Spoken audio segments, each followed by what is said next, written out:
This is the setup. I've got a Raspberry. Alright, the wire is actually coming from there, which is actually a laptop charger, but it's a USB one, just in case you want to know for sure. There you go. Well, yeah. Okay. So power, obviously, and then this is going. This is a HDMI to HDMI, but it's a micro to a mini. The back of the display is a mini, so I actually bought a special short cable to make it work. And this is USB, obviously, to USB, and it's touchscreen. This is a touchscreen, so that's actually an active thing. It's not just power, although it does power it. So you just need power to this Raspberry Pi, and then the Raspberry Pi then powers and signals the screen. And this is off now, obviously, and let me turn it on. Obviously. Oh, there you go. Now it's upside down.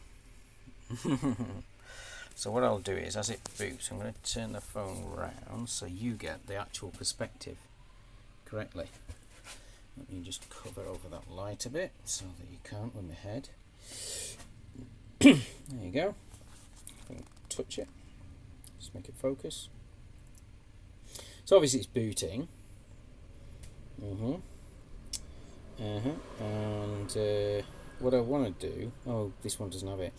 So normally if you had an X server running, you'd see the touchscreen bit working, but it isn't.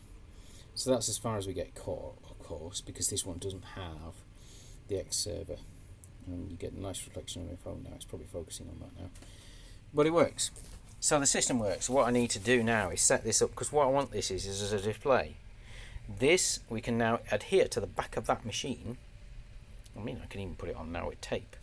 We can stick it on the back of there, and then that means basically you've got a single, but you've got a computer unit, essentially like an iPad, but with a Raspberry Pi.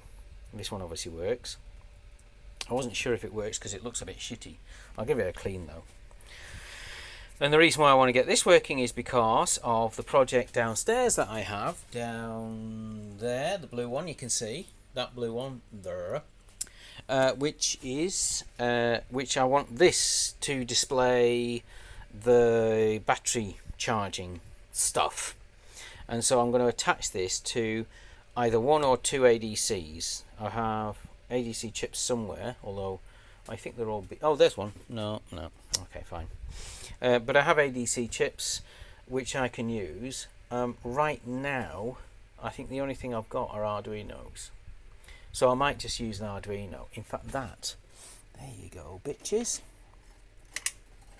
Oh, yeah, there you go. So that, you can see underneath there, that thing there is an ADC chip, which actually that connects directly to the Raspberry Pi, and then the software, this originally had some software on there, which basically read that chip. It's got 8 ports on it. So if I put 2 of those, that's 16 ports. It works on 5 volts, I think. It's either, I think it works on 5 volts or possibly works on the supply voltage, which is 3.3. Either way, none of the cells are like 3 to 4 volts, so potentially I could measure them, but unfortunately they need to be offset because it's obviously it's a serial pack. So you've got they're normally about 4, so like 4, 8, 12, 16, and so you'd need to offset the voltage down so that this can read it, you see, because the input for that can't register 50 volts, and so you need to put, so you essentially you need something which can then subtract the voltage, which is a Zener diode essentially. So you use the Zener diode to then subtract the voltage. You put the Zener diode in line, and then the Zener diode has a fixed voltage across it. And so if the Zener diode is, for instance, if the Zener diode is a 40 volt Zener diode, right? If you're measuring if your battery is 50 volts, that means what's going to appear at the terminal at the other end is potentially 10 volts, or up to 10 volts. You see, so you can do that, and you can do that with a series of them. Like for instance, you can use a 40 volt Zener diode, and then if it needs to be in the 3.3 volt range, then you can then put in an extra 10 volt Zener diode, say an extra 5 volt or something like that, you know, like an extra 5 volts. That'll give you 45 volts, and then that means that the 50 volts will register 5 volts on a terminal. If it was a 5 volt, if it was a 5 volt thing, it'd be done. But potentially you need to stick a couple of normal diodes in there to actually offset it a bit further, so that you actually get the 3.3 volts being the range. That's how it's done. That's how you do it in most battery controllers. So you can then do that, and obviously you can just put different sequences of Zener diodes in to make it drop, and that's how it's done. Or sometimes they do it with a, I'm getting, crikey. They're going to put they have a chip which probably does this, I'm guessing. So yeah, and then you connect it in like that is, you see, onto the bus, and then this then reads the MPC chip. Now that's an 8 output one, so you put 2 on there because it's I think it's SPI, and there's 2 SPI buses, so you just connect them to each one, and then you can have 2. But SPI is you can connect more than one device, so you could have 2 on the same SPI bus, and it wouldn't matter because that's what it is. So you can connect 2 of those onto this, and then that means you've got 16 ADC outputs. We've only got 13 batteries, of which ground and the top voltage, you know, well, ground you're not going to measure, are you? So there'll be 13 potentials, yeah,